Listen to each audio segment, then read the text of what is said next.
Bienvenue à ce numéro du Journal des Journaux paru du 16 au 22 octobre 2017. Une semaine durant laquelle le projet de loi de finances 2018 en examen à l'hémicycle de l'Assemblée nationale a fait couler beaucoup d'encre et de salive. À cet effet, le quotidien privé L'Enquêteur, dans sa rubrique On en parle de sa parution du 19 octobre, titre La part du lion, 157 919 965 637 francs CFA pour la présidence de la République. Pour ce journal, s'il est une évidence, c'est bien celle-là. Le Niger baigne dans une crise économique et financière aiguë engendrée par la mauvaise gouvernance des tenants du pouvoir actuel. La prédation des finances publiques a atteint des sommets effarants selon le quotidien qui renchérit que la situation actuelle des finances publiques commande des sacrifices de la part de tous les Nigériens, à commencer par les renaissants. Ces derniers ne l'entendent pas de cette oreille. La réduction du train de vie de l'État, par exemple, ne ferait de mal à personne.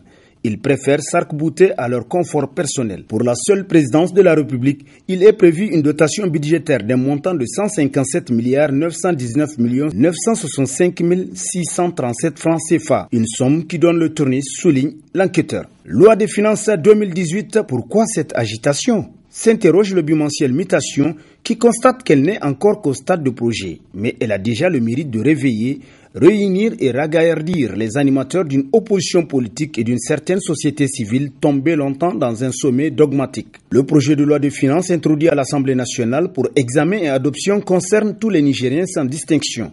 Il ne concerne pas seulement les députés de l'opposition FRDDR ou une certaine société civile qui s'agite de plus en plus ces derniers jours. Il faut donc taire les passions et laisser les représentants du peuple travailler dans la sérénité selon Mutation. La question fiscale sortira-t-elle les Niaméens dans les rues ?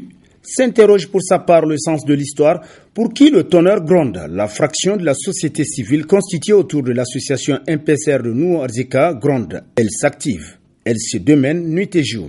Selon des sources dignes de foi, cette société civile est déjà engagée à préparer un mouvement général de contestation le 11 novembre prochain pour le mouvement de Nouarzika et le 21 pour celui de Moussa Tchangari, nous apprend le sens de l'histoire. Les points sur les i, le silence scandaleux des centrales syndicales face à la loi des finances 2018, titre dans ses colonnes l'hebdomadaire Le Monde d'aujourd'hui, selon qui, bien que les mesures suicidaires contenues dans la loi de finances 2018 les concernent au premier chef, aucune centrale syndicale n'a encore claqué la langue pour les dénoncer et déclarer clairement qu'elle les combattrait.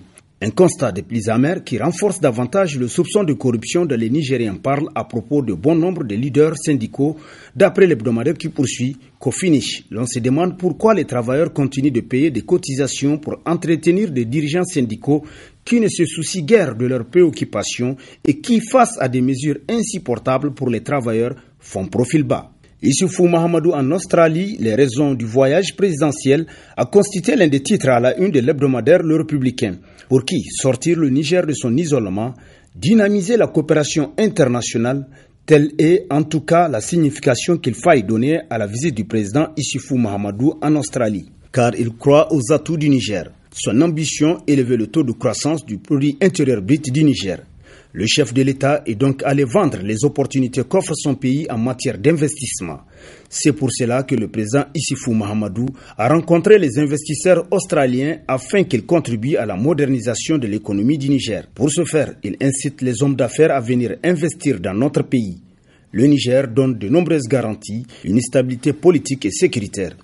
Et les nombreuses distinctions attribuées au président Issoufou prouvent s'il en est besoin que le pays est bien gouverné. Les ambitions du premier magistrat nigérien est de créer les conditions de la prospérité du Niger. Malgré la crise économique mondiale, il veut tirer son épingle du jeu, constate le Républicain. Voyage présidentiel en Australie à la recherche des dépôts de Salif Diallo. S'interroge l'hebdomadaire satirique Le Canard en Firi, pour qui les mauvaises langues disent que le président Issoufou serait à la recherche d'un trésor perdu. Il serait sur ce continent dans un pays ayant très peu de liens de coopération avec le Niger à la recherche de l'argent au profit du trésor nigérien. La rumeur publique annonce d'ailleurs que Feu Salif Diallo du Burkina Faso aurait planqué quelque part des sommes importantes à lui confier. Aujourd'hui, le président Issoufou Mahamadou pourrait-il retrouver ses sous si jamais ils existent ? S'interroge Le Canard en furie. Dans la rubrique baromètre de sa parution du 19 octobre, le bi-hebdomadaire L'événement place en panne les ministres indexés dans le rapport de la Banque mondiale. Selon le journal, en acceptant dans la pure illégalité du carburant destiné à un projet de développement, ces ministres ont tout simplement terni l'image du Niger auprès du bailleur de fonds de ce projet. Leur acte est condamnable et mérite d'être sanctionné par qui de droit. Malgré toute la dotation en carburant que l'État du Niger leur accorde, ces ministres qui ont banalisé leurs fonctions n'ont trouvé mieux que de se rier sur un bien qui ne leur appartient pas. Un acte gravissime qui ne doit rester impuni si tel est que le Niger est soucieux de préserver son image aux yeux de la communauté internationale, conclut l'événement. Du rififi au ministère de la Population, Brigitte Raffini sauve le projet Suède, titre dans ses colonnes l'hebdomadaire L'Éclosion, qui nous apprend que la question du dividende démographique est d'actualité dans notre pays, si bien que la Banque mondiale finance un projet dénommé Suède, logé au ministère de la Population. Rien de plus normal, pourrait-on dire. Le problème, la patronne des lieux, la ministre Kafara Kietou Christelle Jacou, se dispute la gestion du projet avec le coordonnateur. Face à cet imbroglio qui risquait de faire perdre à notre pays un si important pactole, le Premier ministre Brigitte Raffini, évidemment, n'est pas resté de marbre, nous apprend le journal, qui poursuit un bon conciliateur. Il a tout simplement rattaché le projet Suède à la primature. Cette solution à l'amiable sera-t-elle acceptée par toutes les parties en conflit ? S'interroge L'Éclosion. Dans le panier de la renaissance culturelle, le ministère de la Santé publique encore des plaintes de citoyens, titre dans sa rubrique Nation, l'hebdomadaire satirique Le Hérisson, qui nous apprend que dans pratiquement plusieurs districts sanitaires, les agents continuent à narguer les citoyens. Certes, en ce qui concerne la garde, les choses semblent se stabiliser. Mais il n'en demeure pas moins que les Nigériens continuent de se plaindre du manque de certains produits de premiers soins. Récemment encore, ces critiques ont inondé les réseaux sociaux sur au moins 2 cas, celui de l'hôpital régional de Maradi et de l'hôpital national de Niamey, où des insuffisances ont été relevées même par certains élus nationaux. Pour réussir, le ministre Iliassou doit, comme le veut le président de la République Issoufou Mahamadou, s'inscrire dans la logique d'action en continu dans la durée, selon Le Hérisson. Nation, inspection d'État à la CAFER, titre dans ses colonnes l'hebdomadaire Le Courrier, qui nous rappelle que la CAFER, c'est la Caisse autonome pour le financement et l'entretien des routes. Elle est depuis quelque temps confrontée à des problèmes de gestion à l'image du pays, liés notamment au mauvais choix politique de ses responsables. Cette caisse, jadis très visible dans l'entretien des routes, est réduite aujourd'hui au colmatage et à la perception des taxes routières dont nul ne sait la destination selon le journal, qui renchérit. La CAFER serait d'ailleurs devenue une véritable caverne d'Alibaba pour certains turiféraires du régime, ce qui explique certainement l'envoi d'inspecteurs d'État dans ce service. Tout serait parti d'une dénonciation à travers une lettre anonyme qui aurait relaté des cas de pratiques sombres et mafieuses orchestrées à la CAFER.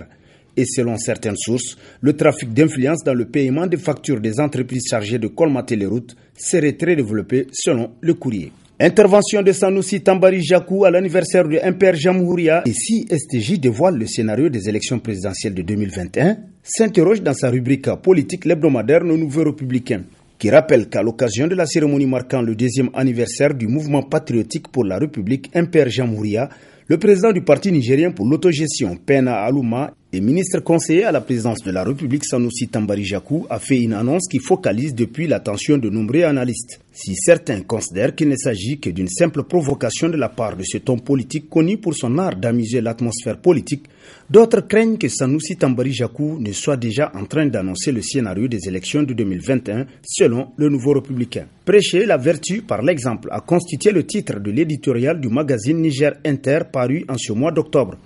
Pour le magazine, il est des vertus, en effet, qui ne se font respecter que par la force de l'impression de l'exemple. Donner de bonnes leçons, sans prêcher d'exemple, sans tenir promesse, c'est le moyen le plus sûr pour décevoir, se faire rejeter par les individus comme par le peuple. Gouvernants et gouvernés, alors prêchons tous ensemble la vertu par l'exemple, conclut l'éditorialiste de Niger Inter. Et sur ce prend fin le présent numéro de la revue de presse. Prochain rendez-vous, plaise à Dieu dans une semaine, avec toujours la même passion de vous servir. Bonne lecture et au revoir.